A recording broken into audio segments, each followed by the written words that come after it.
जूनागढ़ के गिरनार अंबाजी मंदिर के परिसर से कुछ दिनों पहले शराब और नॉनवेज की पार्टी का जो वीडियो वायरल हुआ था, उसके बाद इस मामले में जांच तेज कर दी गई है।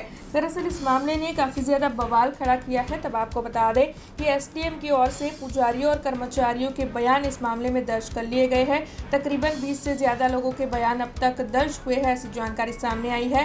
तब घटना से संबंधित सभी लोगों की पूछताछ की जा रही है। वहीं एसडीएम की ओर से मंदिर में पंचनामा किया गया है, ऐसी भी जानकारी सामने आई है। तब आने वाले दिनों में प्रशासन की ओर से शिकायत दर्ज करने को लेकर भी आगे कार्रवाई बढ़ाई जाने वाली है।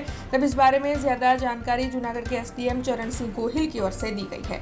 जूनागढ़ में गिरनार अंबाजी मंदिर खाते जे घटना बनेली है, तो आ बाबतमां माननीय कलेक्टर साहेब द्वारा अमने तपास सोंपवामां आवेली हती। स्थળ मुलाकात लई अने पंचरोज काम करी अने पुरावा पण मेळववामां आवेला छे। आ उपरांत आ घटना साथे सीधी के आड़कतरी रीते संकळाયેલા જેટલા પણ લોકો હતા એ તમામને આજે બોલાવીને નિવેદન લેવામાં આવેલા છે। થોડી વધુ તપાસ પણ આવતીકાલે કરવામાં આવશે અને આ બાબતનો જે અહેવાલ છે એ માનનીય કલેક્ટર સાહેબને સત્વરે સબમિટ કરવામાં આવશે। हमसे जुड़े रहने के लिए हमारे YouTube चैनल को सब्सक्राइब करें और नई वीडियो की नोटिफिकेशन के लिए बेल आइकॉन को दबाएं।